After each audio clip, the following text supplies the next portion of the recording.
Շնորհակալություն, Տիկին Սարգսյան, դուք խոսեցիք Արմեդ համակարգին միանալու կամ հասանելիություն ունենալու մասին։ Ինձ հետևյալ հարցն է ուզում, արդյոք նախագծի շրջանակներում կարգավորվում է այն հարցը, որ պարտադիր ժամկետային զինծառայությունից տարբեր հիվանդություններով ազատված քաղաքացիները, ովքեր վարորդական իրավունք են ձեռք բերում կամ ձեռք են բերել, իմանան, որ այսուհետ այն հիվանդությունները, որոնք հակացուցված են, այսինքն վարորդական իրավունք ունենալու, օրինակ հոգեկան խնդիրներով, տարբեր աստիճանի տեսողության խնդիրներով կամ այլ հիվանդություններ, բայց նրանք ունենում են վարորդական իրավունք իրենց բոլոր հետևանքներով։ Սա մի կողմից բանակից զարտուղի ճանապարհով ազատվող մարդկանց համար կլինի դաս նաև, որ իրենք չեն կարող մեքենա վարել երբեք, եւ մյուս կողմից այն մարդիկ, ովքեր իրապես հիվանդ են, նրանք էլ կիմանան ուղղակի, որ իրենք մեքենա վարել չեն կարող։ Պարոն Պապիկյանը անդրադառնում է ասենց մի իրավիճակի, որ մենք հնդածս բացահայտեցինք, որ մարդիկ տարբեր հիվանդությունների պատճառաբանությամբ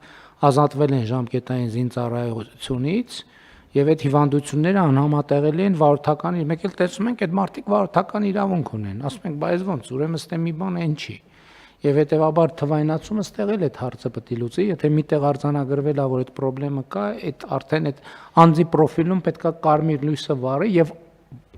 ավտոմատ արգելք դրվի, որ այս մարդը չի կարող ունենալ, ասենք, վարորդական իրավունք, մինչև այս խնդիրը պարզաբանված չի։ Հիմա այս հարցերը այդ համատեքստում մենք կարող ենք լուծել։ Նախաձեռնություն ըստ էության բոլոր հարցերը փարատում է, պարոն Պապիկյան, այս մասով, որովհետև մեր խնդիրն էլ էր այդտեղից հենց գալիս, որովհետև տեսնում էինք, որ պարեկները հանդիպում են ճանապարհներին այնպիսի անձանց, ովքեր որ պլատֆորմով երևում են հոգեկան առողջական խնդիր ունեցող կամ թմրաբանական հաշվառում են ունեցել, բայց մինչ այդ պահը որևէ ձևով հասանելի չի դարձել նախարարության համապատասխան ստորաբաժանմանը տեղեկատվությանը, իսկ այս պայծրությամբ արդեն ավտոմատ ամբողջովին տվյալները կթվայնացվեն անընդհատ, Արմեդում երբ տվյալ գեներացվի, դա ավտոմատ մեզ հասանելի կդառնա եւ կարմիր ազդանշանի ճակերտավոր ասված հայտնաբերման դեպքում ավտոմատ կդադարի իրավունքը, եթե օրինակ այցելի այնպիսի անձ,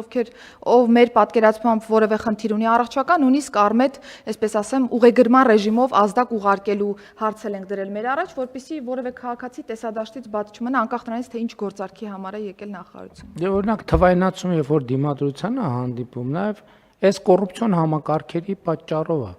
որտեվ մարդը այն թղթային համակարգում պաշտպանության նախարարությունում բանա, ինքը ծայրահեղ ծանր հիվանդ է, ասենք ենթադրենք բանի ֆինանսների նախարարությունում ինքը կատարյալ առողջ է, սոցիալ նախարարությունում ինքը պատերազմի վետերան է, եւ դա չի երևում, ոչ միտեղ չի համադրվում։ Ունենք տես դեպքեր, ինչի եք ծիծաղում։ Թվայնացումը բերում է նույն դաշտի վրա, որ ոնց մի րոպե պետքա կողմնորոշվենք, ինքը կամ հիվանդ է, կամ առողջ է, կամ վետերան է, պետքա հասկանանք, չէ՞, այս ամեն ինչը։ Դրա համար էլ որ չենք հասկանում, լավ, այս ինչ դիմադրություն է, ինչի, որովհետև այնտեղ մեկը այն թուղթն է տվել, մյուսը այն թուղթը, երրորդը թուղթը։ Ու բոլոր իրենքն էլ գիտեն ինչի համար են տվել այդ թուղթը, ասում են, բա հոբ մի րոպե, այս որ բացվեց, ինչ ենք անելու մեզ։ Ավելի լավ է ուրեմն թող չլինի, ասենք, վայ, դա չի աշխատում, էս սենց է, դա լավ չի, դա հակասում է մեր արժեքներին, ոնց կլինի մարդկանց անձնական տվյալները եւ այլն եւ այլն։ Ամեն ինչ տակ մի հատ տենց պատմություն կա։ Ինչին նայում ես, մի հատ տենց պատմություն կա։